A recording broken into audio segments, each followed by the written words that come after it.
Good afternoon, everyone, and welcome to today's webinar. Today's webinar is Understanding Human Trafficking for Mental Health Professionals, and this is session 2, covering trauma bonding, coercive control, and vulnerable populations. This webinar will be presented by Dr. Sophia Jones, and this webinar is sponsored by the Northeast and Caribbean Mental Health Technology Transfer Center, or MHTTC. We're housed at Rutgers in the School of Health Professions in the Department of Psychiatric Rehabilitation and Counseling Professions.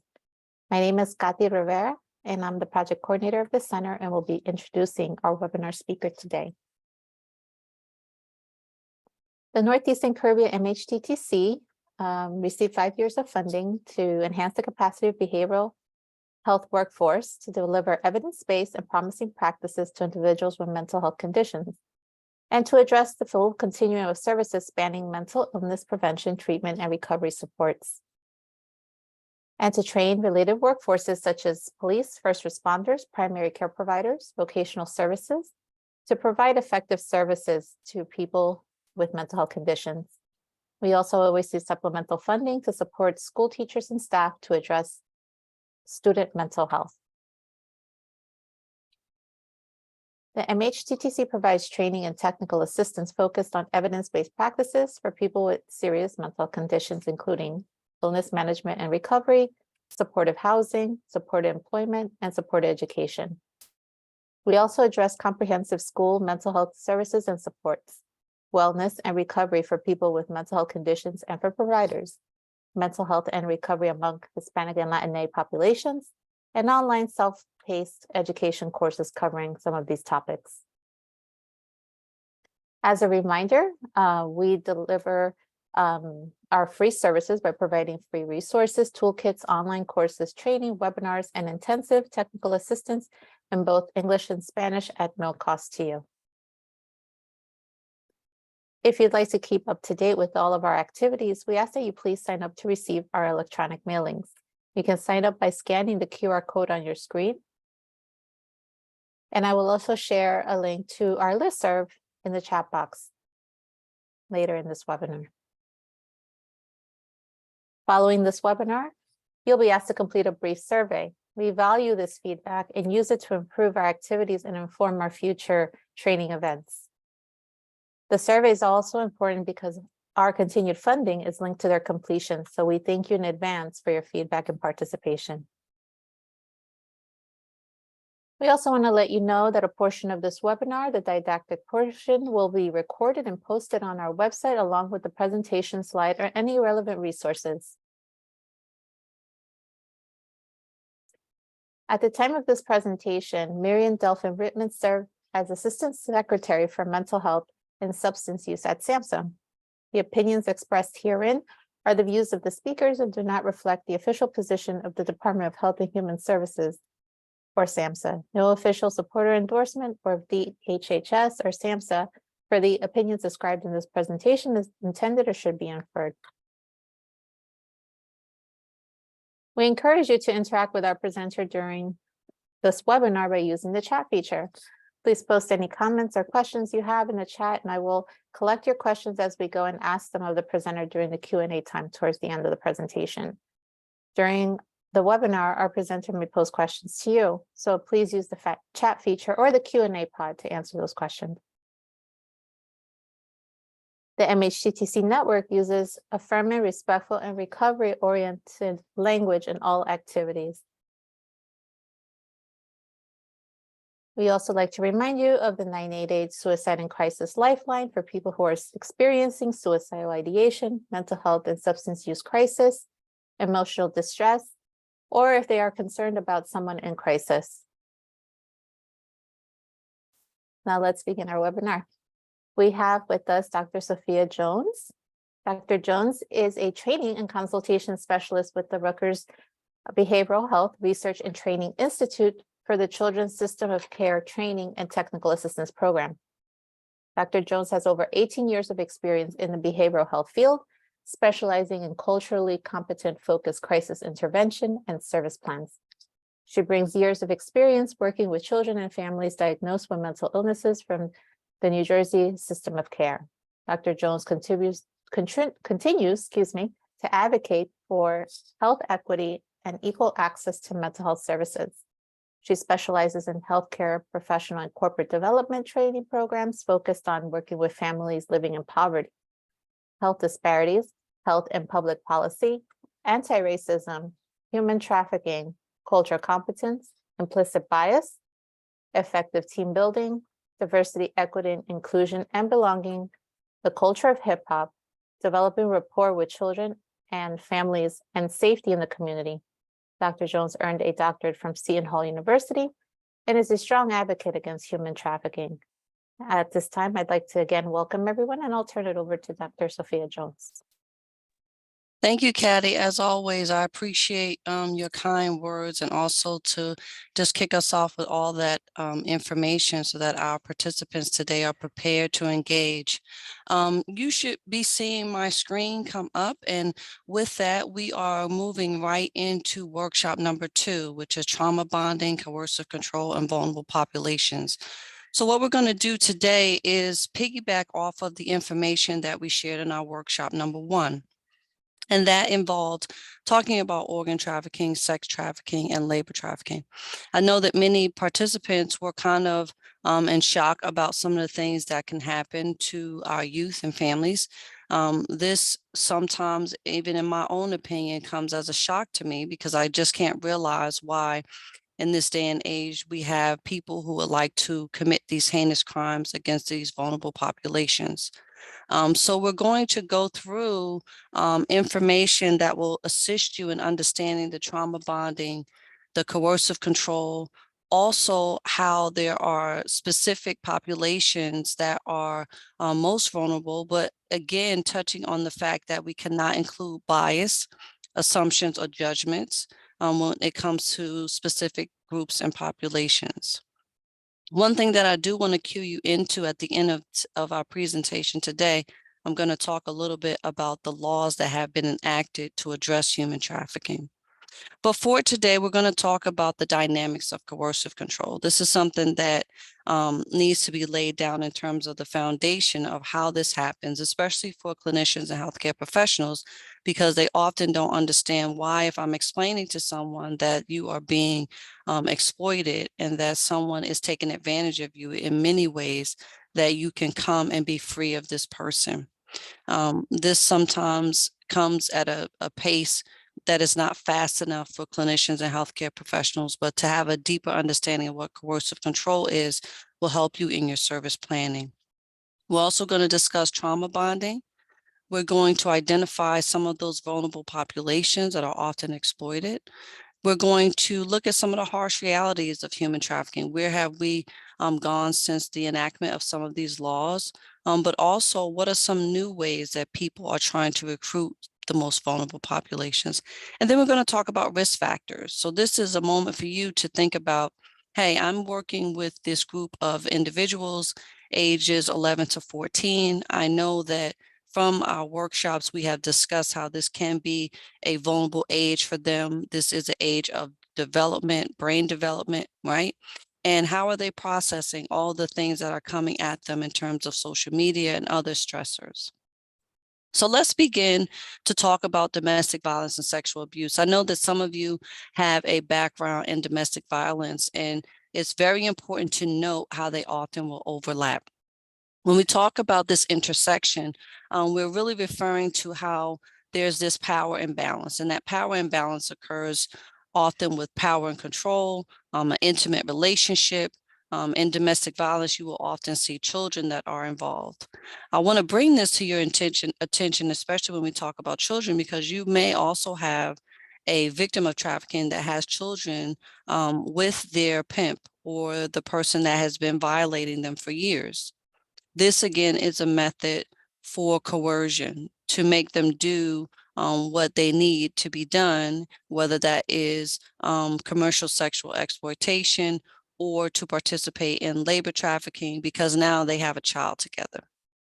The sexual abuse comes into play, and that intersection comes into the conversation when we talk about looking at someone as a sexual object.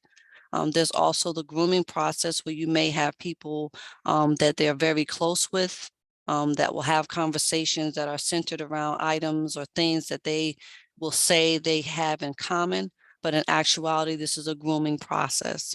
And then this can often end in conflict and violence, where there was an understanding that you were going to be a love interest or someone that was going to take care of me.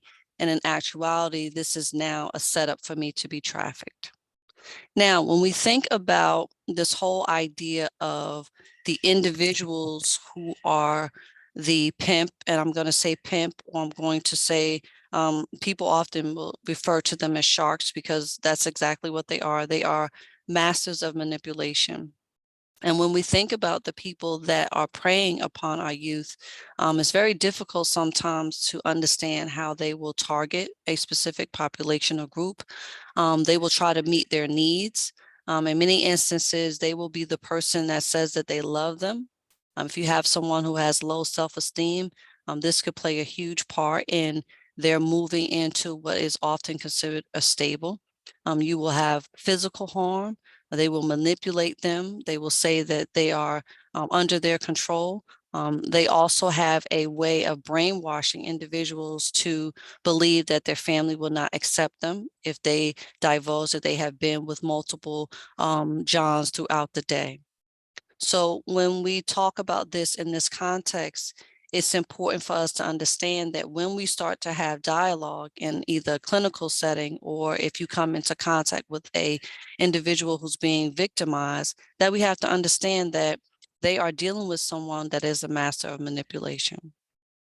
The other piece that I want to kind of tie into, because we often have this framework, especially when we think about people migrating to this country, is that there is a huge opportunity for individuals to come here and to work in environments that are safe and able for them to provide resources for their family. Unfortunately, some people who will say that they're going to sponsor them or provide them with support can also manipulate them, right? And they're relying on the sponsorship, even when they're in these detention centers, or they're relying on connections to resources to take them out of that situation.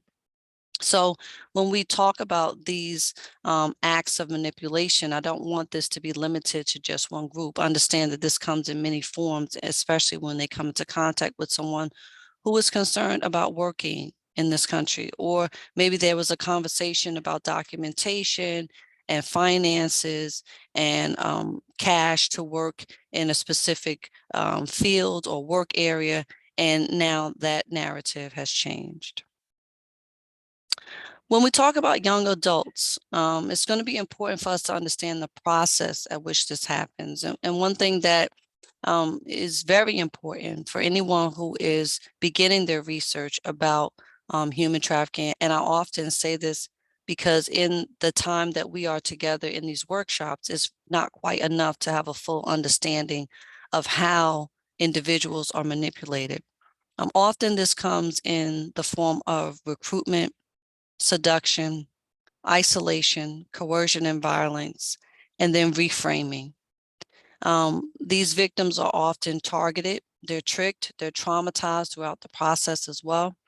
And this is important to note because it will not just come in the form that I'm listing, but it could come in different ways. It could be that there's no recruiting because I actually know you, you're a person that I'm related to, or there's a form of intimacy. There can be from that point isolation, but we do want you to have an understanding of how this plays out. Now, when we talk about recruitment, often when people hear the information that was given in workshop 1, and we start to transition into information about workshop 2, this will often occur in many spaces. And so I don't want you to believe that this is the only list of areas where individuals can be recruited. When we talk about recruitment, we also want to cue into this conversation that needs to be had within schools, because schools have been a breeding ground for recruitment for human trafficking. It could be in the form of a peer that approaches them to come to a party. It could be in the form of a group of adults who try to manipulate youth into participating in gymnastic teams or other programs that are not attached to the school, but the process starts with conversation within the school and the playgrounds. There's also an opportunity when you have someone who has a history of addiction or substance abuse. There's a history of being trafficked multiple times, especially if that person has been previously trafficked. So here lies an opportunity for anyone who's working with youth and families to have an understanding about what is their definition about trafficked, right? Is it that they have this relationship with someone who is extremely older than them? Is there conversation that is centered around going out with someone who's new to the school or continues to be present in the school for activities, but they are affiliated or not affiliated with other sports teams or other organizations within the school? The other thing that we're finding out is that there's a lot of recruitment within out-of-home treatment centers, especially if you have a history of youth being in the foster care system or being part of the child welfare system. Often when victims of trafficking are in survival mode and talking about their experience as a youth, they will note that they were part of the child welfare system. So here lies again an opportunity to begin to have these conversations within our out-of-home treatment centers to talk about what trafficking may look like, to talk about the fact that sometimes you have youth that come into these programs and they automatically begin to bond with other youth in a way that is not healthy or promising in terms of their own treatments. Now, when we talk about seduction, seduction can come in many forms. I think sometimes people often think that seduction comes in the way of conversation and that the trafficker will manipulate them into coming to these spaces through, kind words. And that often does happen, excuse me, but it also happens in this framework of buying items, giving them cell phones, telling them that they love them and that they are, not going to be able to live without them. And this comes in the form of relationships. And that relationship allows them to build the trust that often switches and transitions into violence. And so the seduction piece, I also want you to be mindful of, takes time for some, but it can be quick and it can be fast. It could be a week, and some survivors of trafficking say, well, actually the seduction piece was very long and it took time for me to trust them. And that was unfortunately, um, unfortunately, it did not end well for them, but the seduction piece can take longer and be based on that individual. Now, when we talk about isolating, right, this is often done so that there's the continuing chain around the brain, right, where you are removing all the safety nets for youth. Okay, so if I isolate you, now you can't come into contact with people that may have a conversation with you about the dangers of human trafficking or the dangers of being alone with someone that you're not familiar with. And they will also put into play the shaming and blaming, right? Where if you tell someone, look at the shame that you're going to bring to your family, or they will blame you for being in that situation to begin with, right? This often occurs, especially when we talk about the shaming piece. And people often make reference to this when we talk about different cultures, right? So this conversation of your family will not accept you. It's not wise for you to go back to that situation. Look at the shame that you brought upon not just your family, but your community and also your culture as well. Now, during this phase, it's important to note that at this point, you will have the trafficker putting into motion this idea that you need to be completely reliant on me. And this again sets these individuals up for being trafficked in one city, possibly moved to another state, and into other areas within the United States and throughout the world. Now, the coercion and violence often comes into play because there's this idea that now that I have coerced you into this space and I'm providing you with these items or things, that this is actually a place where you can feel that you are wanted. And now I'm going to give you this idea of a glamorous life. But after that phase is done, then there may be continuous violence. If you are listening to this call and you are part of a hospital or medical facility, this is where we have to have our mind in tune to those injuries that I mentioned in a workshop one that says, do the injuries match the type of work that this individual is saying that they are doing?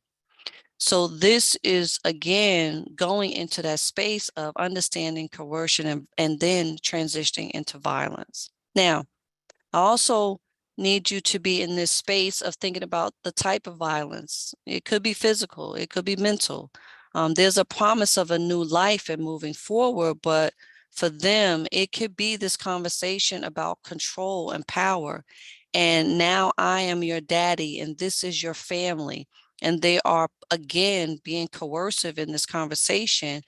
But if that person does not say that they want to be a part of this family, or that this isn't exactly what we discussed, that's when the violence can come into play.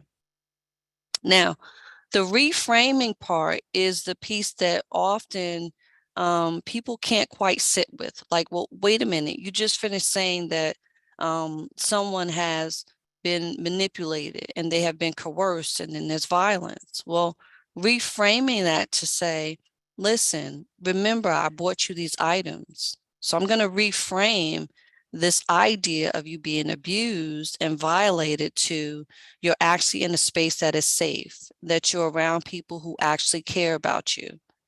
And this cycle can repeat itself over and over and over again. And so when we start to think about trafficking and how it happens, absolutely it's important for us to understand the forms of trafficking. Absolutely is it important for us to understand how someone can get themselves into that situation where they're having these conversations, but to pull back and also understand that there's the reframing. Now, I also don't want this to ever be a place where there's a blame on the victim. So I don't want it to be, processed as, oh, they got themselves into this. I want you to understand that, unfortunately, we have youth, especially with all of the pressures in our society, that are looking to be loved, that are looking to belong. And when you have people who are masters of manipulation, this can result in trafficking. Now, I'm switching a little bit into the understanding of how the internet comes into play, social media and gaming in particular. When we talk about gaming systems, often this is a way that more males are being recruited into human trafficking. That doesn't mean that there aren't people who identify as women or female aren't being recruited, but this is a way to connect, and it's impersonal, right? There's a space there where it could be recruitment and it could be faster, right? There's a space there where they could say that I am of one age, but in actuality, they're not. You have information that's posted online, right? You have an opportunity for people to deny who they really are. And in this space, there's opportunity for someone to give personal information. You know, their tagline may be their name, part of their school, their age, right? So these spaces that are created are actually opportunities for people to have conversations that lead them outside of their door to meet, to engage in conversation, and that can be also part of the grooming process. Now, what's happening in, this idea of being virtual, right, is also opportunities for human traffickers to say, you know what? I'm going to meet you in the metaverse first, and then you're going to be trafficked. So you have incidents where youth have been meeting with individuals that will be potential Johns, and then they will have face-to-face meetings with them. So I want you to kind of sit with this idea of the use of the internet, absolutely, but also the use of social media, gaming systems, and also the metaverse. So as we continue to progress in terms of our technology, that also has given traffickers an opportunity to use that to their advantage. Now, something that's brought up often is Stockholm syndrome, right? And this not to say that this isn't true, because this does happen, right? Where there is this disconnection, right? And there's this bond that occurs. And so for us to kind of have a deeper understanding, absolutely, we need to understand what trauma bonding is and what Stockholm syndrome is. Now, this often occurs in a situation where there's physical or psychological isolation for that victim. You know, isolation plays a huge role in this conversation of human trafficking, because that is where they get the victims to this space where you're relying on me, and now I can change the narrative of what is actually really happening. So you have that threat, you have that, physical and or psychological things that people will do to survive, right? But that's combined with the kindness of the trafficker. So in one instance, there can be a repeat of beatings and verbal abuse. And then in the other instance, there could be an act of kindness or a purchase of items. And so this is why we have to be mindful of how we approach victims of trafficking, so that they and you as a professional, healthcare professional in any realm, have a deeper understanding of how they can be physically and psychologically trapped. Now, I want to talk a little bit about trauma bonding in the next couple of minutes, because it's important for us to have an understanding of how this also can impact a youth. And the love bombing phase is something that often happens where there's this intense conversation and there's this idea that we are together, that we are together. In some instances, they will say, together we could tackle the world. This is how much money we can get together. When in actuality, the victims are not given any type of compensation. In most instances, in conversations with survivors, they have been manipulated at many levels, where their credit was ruined. They have multiple names. So all of these things come into play, where they will say that we are working as a unit, when in actuality, they are manipulating them.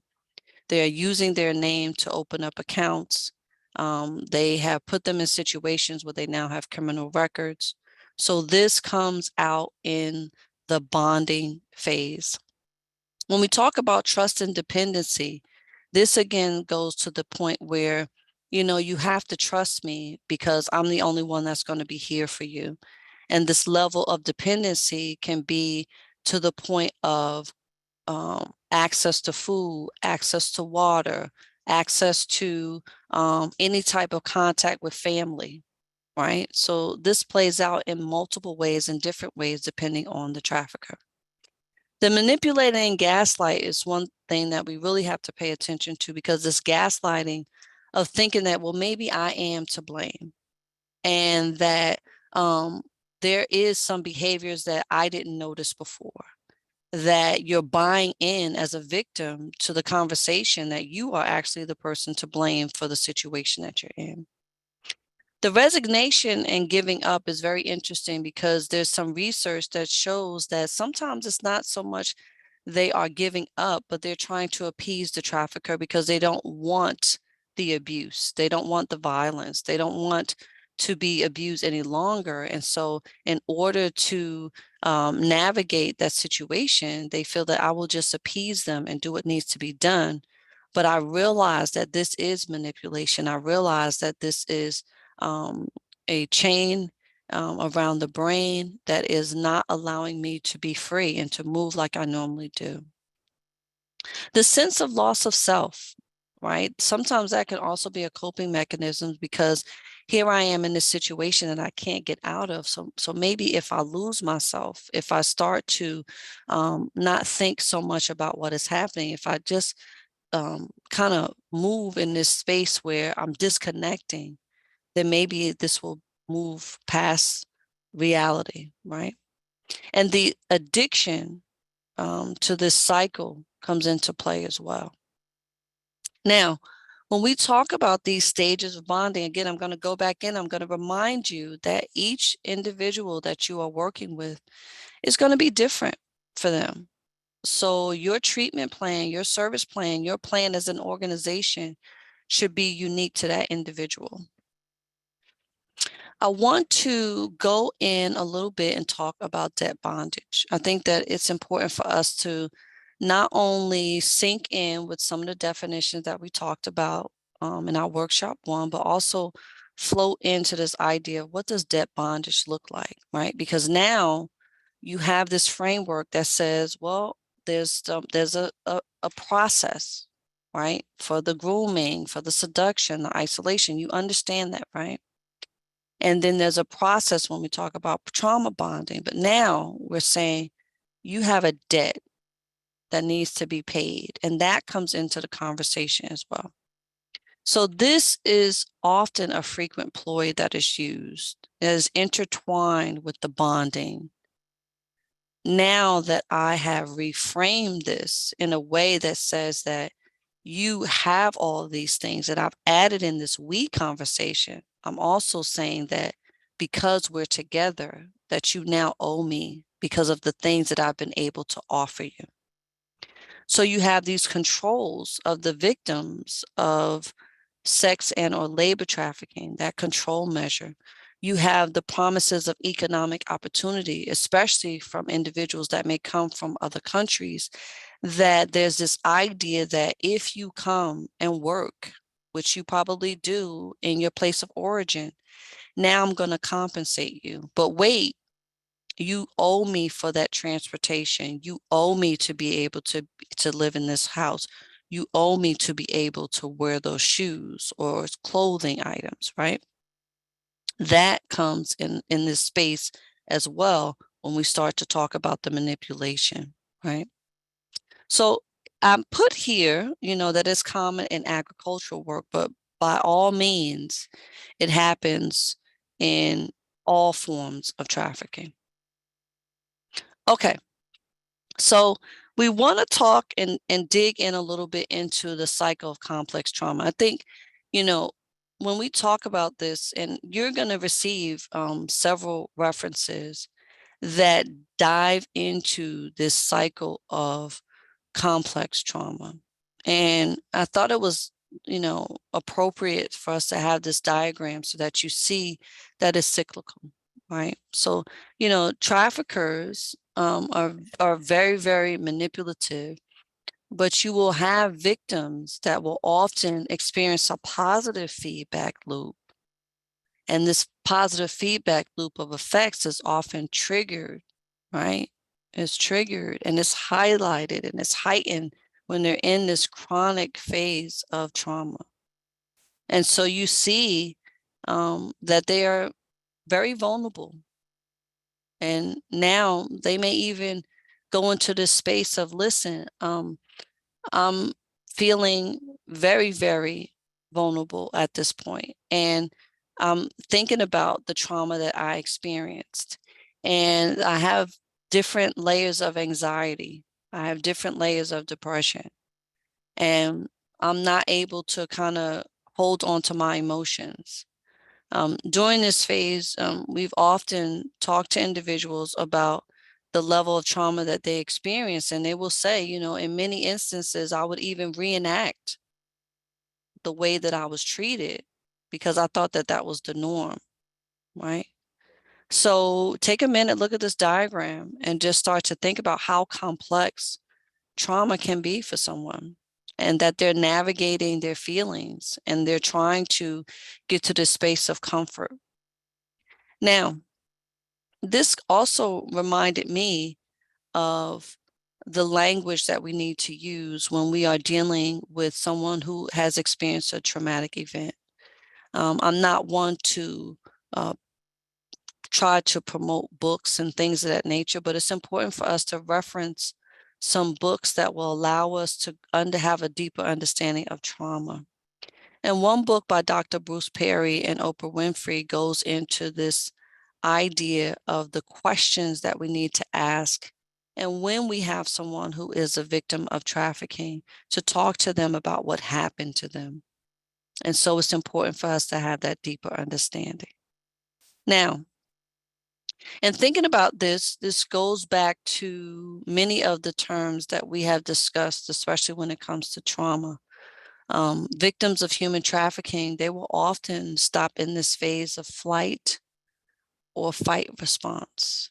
And so this is just to give you a recap as to what often may happen, right? What phase are people in, right? Now, we often give that example of a bear in the woods, but think about being put in this space of contact with someone that is able to manipulate and is able to put you in a space of extreme vulnerability.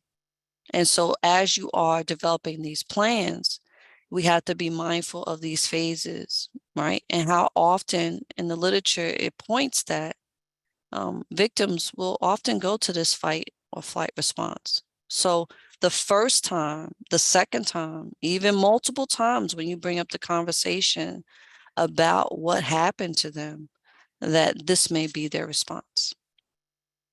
Okay, so we also have to remember in our planning that victims are expressing trauma differently. So they may disassociate. You may see bedwetting.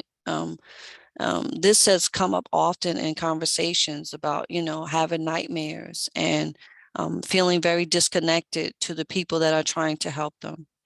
So that also comes in that form of reenactment that we talked about. Now, we are going to talk about resources and supports, but when you have someone that is healing, we have to understand that we need to create a safe space. We need to take the time that is necessary to support them. And we need to understand that this is not something that is going to happen overnight. Now, if you're following through, we've been talking about, things that are happening, and we're talking about this slide after slide, right? But think about how someone can be in this space of being victimized and told what to do, how to do it, how many jobs to serve, how many hours to work in these conditions, right? For multiple years. So if you are sitting back and thinking about how long your plan should be, it's going to take time for victims to get to that space where they can actually talk about what has happened to them. Now, we mention in our objectives vulnerable populations. Now, what often happens with me in conversations, whether it is with attorneys or agencies or organizations about trafficking, is we do not want to put labels on individuals, in particular, people who identify as part of the Black and Brown community, as the only people that are victims of trafficking, because we need to understand it does not discriminate, but we also don't want to try to put the labels on certain communities and individuals. And so that brings us to this conversation about who may be vulnerable. It is not to say that if a person is living in poverty, if a person is having mental health concerns or low self-esteem or struggling financially, that they cannot be a victim of trafficking. What we don't want to do is say that only certain individuals can be victims of trafficking and only programs should be geared towards those individuals. That is where we have multiple conversations about what needs to be done when we talk about trafficking. So that being said, we are not blind to the fact that there are groups that have been historically marginalized. And because of that, you have individuals that identify as being part of Black and Brown communities, the LGBTQ community, persons with disabilities, often people who have migrated to this country if they have language barriers, right? You have individuals, especially youth, that may not be accepted within their home because they have begun to question their gender or gender identity. And this puts them in a very vulnerable position if they are gone missing, and if they are seeking food or seeking shelter, right? If you have a persons with disabilities and someone in the family is not quite sure how they're going to pull their weight, for lack of a better term, what does that mean? That means that they can exploit them through video cameras and performing certain sexual acts on them. So we have to be mindful of the groups that are often extremely vulnerable to trafficking. And I talked earlier a little bit about migrants and individuals that may come into this country and they're not quite familiar with the language or the culture or the process that happens in the United States in terms of exchange for services or goods. Now, I mentioned a little bit about the LGBTQ community, and I think that in my experience in working with this group that, families, absolutely, there are families that have been very welcoming to individuals in their home and in their children, of course, who are questioning their sexuality. But when you have families that may not be so welcoming and do not want this type of dialogue within their home, we need to be extremely supportive because they are more at risk for being homeless. And there are concerns about transitioning as well in their health and overall well-being. We mentioned too a little bit about persons with disabilities, right? So we have to make sure that we are creating space for that conversation. Law enforcement and court systems have been in a space to have conversations about all the groups that we are talking about. So it is for us to be extremely supportive when we have someone who identifies with any of these groups, to be mindful that first and foremost, it could happen. And then the idea of not having a conversation puts them in more of a position to be vulnerable. Often when we think about a person who has a disability, we think that those disabilities are something that we can see, but we also have to understand that there are abilities that people have that go far beyond our imagination, but there's also persons who have disabilities that are not very obvious when you talk to them. So how important is it for us to have these conversations that are inclusive and that are understanding that these people are not discriminating and they will search for people who are not considered a viable person to testify in court, or that they may be easy to manipulate. So this kind of brings us back to the conversation that we kind of intertwined in with the vulnerable populations. When we talk about youth in foster care, when we talk about the child welfare system, right? This is not to say that these systems and the people that are working on in these systems are to blame. It is to allow us the opportunity to reflect on how these systems have evolved over time. And if you have someone, and in many cases, I have worked with families who are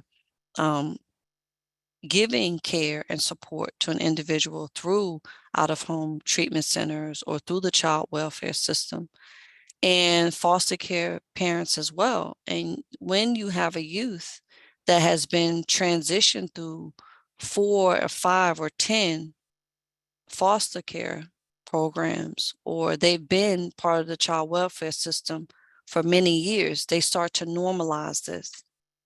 Because they start to normalize being an object and move from place to place, it makes it easy for someone to come in and have a conversation about being trafficked. When you are not involving someone in their life decision making, right? When you're not allowing them to be socialized in a space that is healthy, this is where you have opportunities for individuals who are wanting to traffic these vulnerable groups that can come into the conversation, that can try to change the narrative. Now, let's flash back to when we talked about the push and the pull, right? When we talked about the push factors, right? This is where we have to sit with these individuals have a high risk of being trafficked, especially when we start to talk about unrest in specific countries, or you see that there is extreme poverty, right? Because in our minds, sometimes we think extreme poverty, it can't be happening here in this country. But in actuality, absolutely. People can be struggling. People are struggling out here. And what does that look like for them? If there's an illness in the family, right? If we delve even deeper into a history of domestic violence, what does that look like? And then the pull factors say, absolutely, you can, come work for me. Look at the things I can offer you, right? I can change your story, all right? The reason why I want you to do that is because I want you to also recognize that having a connection and understanding of the push-pull factors brings us to this conversation of the barriers that are very present for victims, that I'm not going to just stand up and self-identify. I may be confined or monitored on a regular basis, right? What you do, where you go is constantly monitored, okay? If your identification was taken from you, right? Wait a minute, I'm going to put this in a safe space for you, when in actuality, they're taking their ID or passport. If there are constant threats and violence, not only am I going to do harm to you, but I'm also going to do something to your grandmother or your loved one or your parents or your siblings. If they feel that I don't have much support, especially after this conversation with my trafficker, then they may feel that they have limited family. And the other piece too that we have to understand that can be a barrier is that now that I have been sexually abused for years, and this could be from someone in their family or someone that they're close to, they may feel like, this idea of having sex is normalized. It has been the way that I have been surviving in this home or in this community where someone has been violating me for years. Now, when we talk about this and these barriers, you should be thinking, absolutely, there's barriers, but now I need to do additional work to try to establish the trust so that it starts to balance where there isn't as much fear. So we talked about this false promise of a future, but I want to remind you of that, right? There's this false narrative that, you're going to be a singer, you're going to be a dancer, or when you come to this country, you're going to be a big star. Or when you come to this country, or if you move from this city, because I don't want it to be that, oh my gosh, we're only talking about crossing the border, right? It is also being done in this country, right? And so this shame and self-blame and help and hopelessness, right? This comes into play as well. You often have this idea too that I can't trust anyone else, that no one will understand if I actually explain this to someone, right? Which is often the case because this conversation about trafficking, often people either don't want to hear it or they don't want to come to the realization that it's happening, and it could be happening right there in their neighborhood. The language and social barriers that could be in place, and especially in working with youth, if they feel that I've already been in trouble with the law, or I have other charges or a criminal record, that who is actually going to believe me, right? Because I have a history in this community of breaking the law. So here is where we start to think about what can we do, right? That we need to approach this in a way that is absent of unconscious bias. We need to have conversations with our youth. And if you are in a space to have a conversation about someone who is a victim of trafficking, we need to pull away from the idea that this only happens in certain neighborhoods and among certain groups. We need to really start to think about and treating individuals like what they are, and that is potential survivors. That we need to move away from treating individuals that are victims unfavorably just because they have identified with a specific group or a specific culture, or that they have identified with a specific gender. Now, when we talk about engagement and empowerment, right, I think that this is important for us to make sure that we are in a space that we could have engagement. Now, this isn't always possible. We may not be able to have a conversation that is one-on-one, especially if they are with someone that is constantly shadowing them, that is making sure that they stick to the script and say certain words. So we have to be creative in our approach. We have to make sure that we are savvy in our movement. Maybe you have to pull them into another room and have a discussion about this away from their trafficker or away from someone that is working with the trafficker, right? We have to be mindful of our environment, whether it's a hospital or other facility, where we want to pull them into a space and say that maybe we have to perform another examination that needs to be done privately. So we have to be creative in doing that. We also have to work to establish a level of comfort and trust, right? Be clear about your role. Don't say this is going to be between us, when in actuality, you know that the protocols for your organization is to make sure that we establish a team and that we have this conversation. But you're letting the victim know that these are my first steps, second steps. These are ways to engage so that now you have an opportunity to build trust.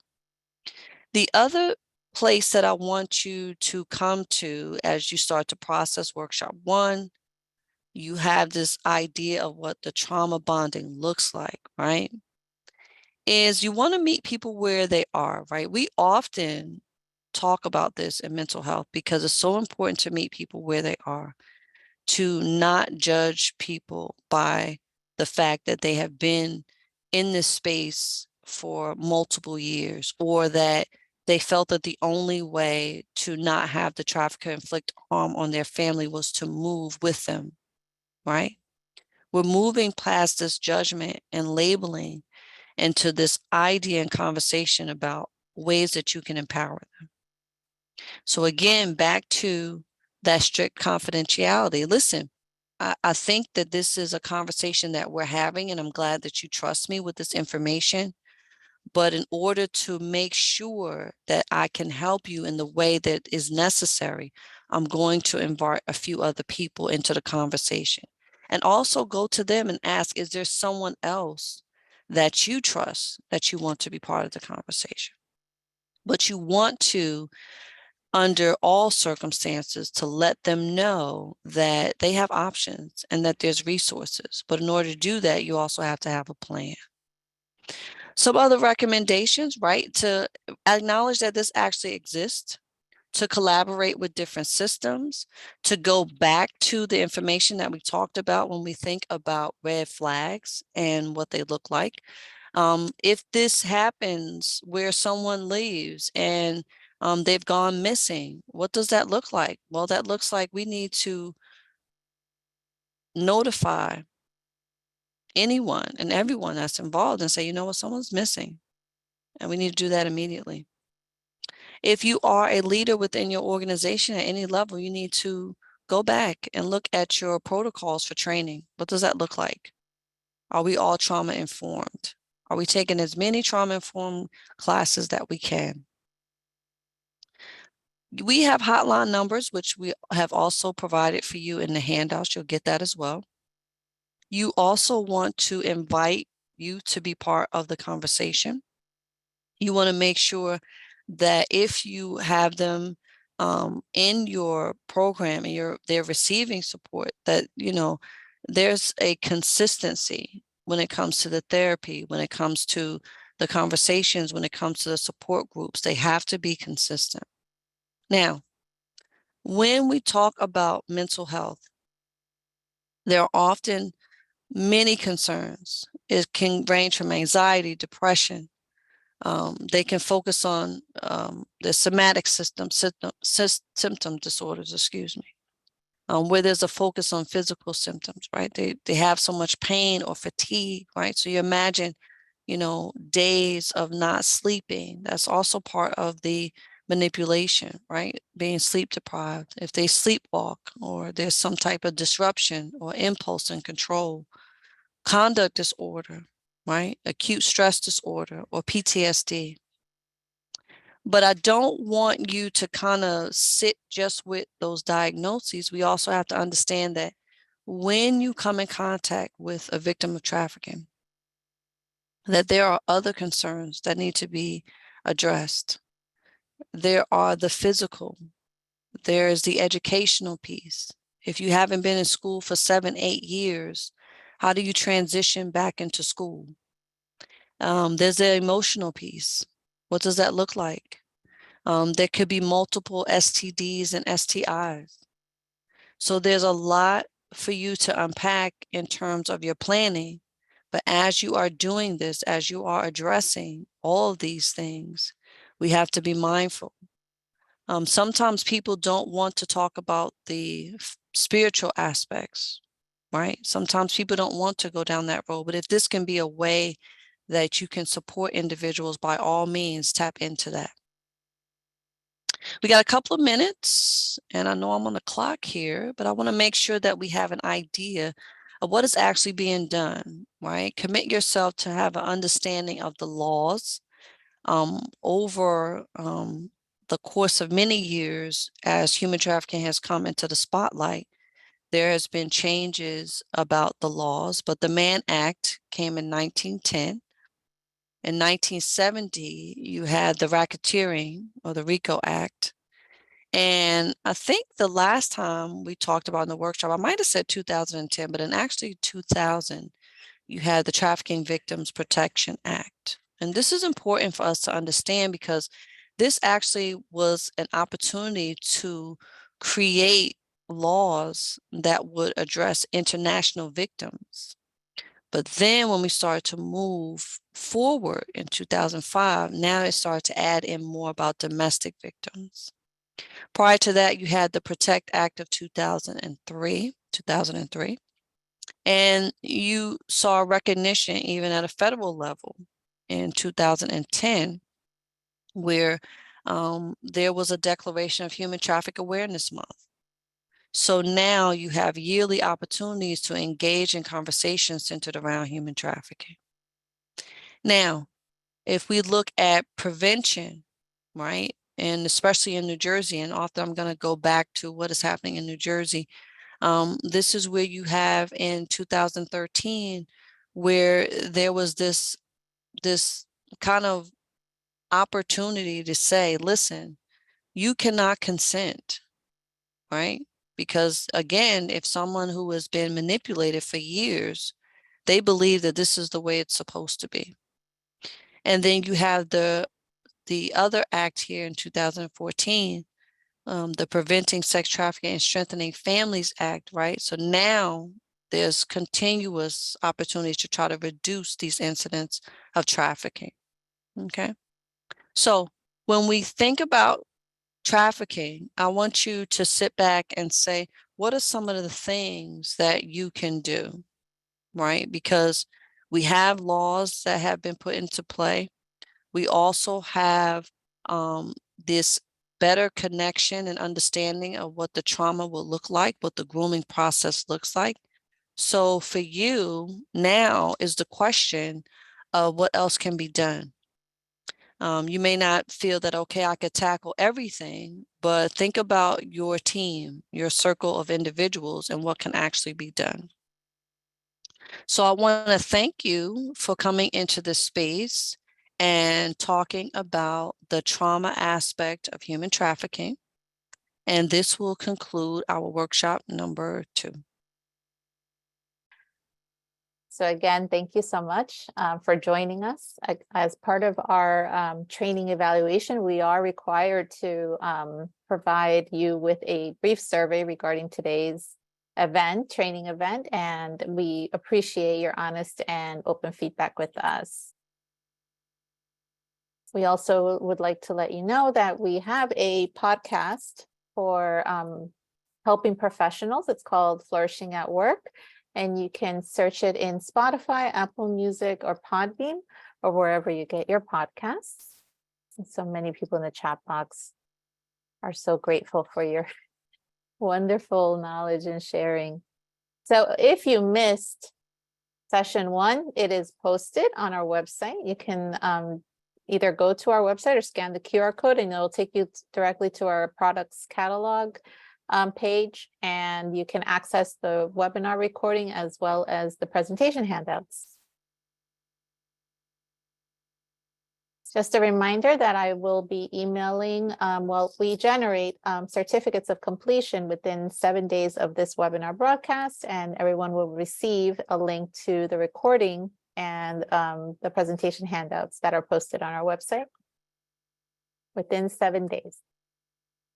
And again, we invite you to connect with us on our social media channels, either Facebook, Twitter, or LinkedIn. You can follow us at our handles that you see on your screen.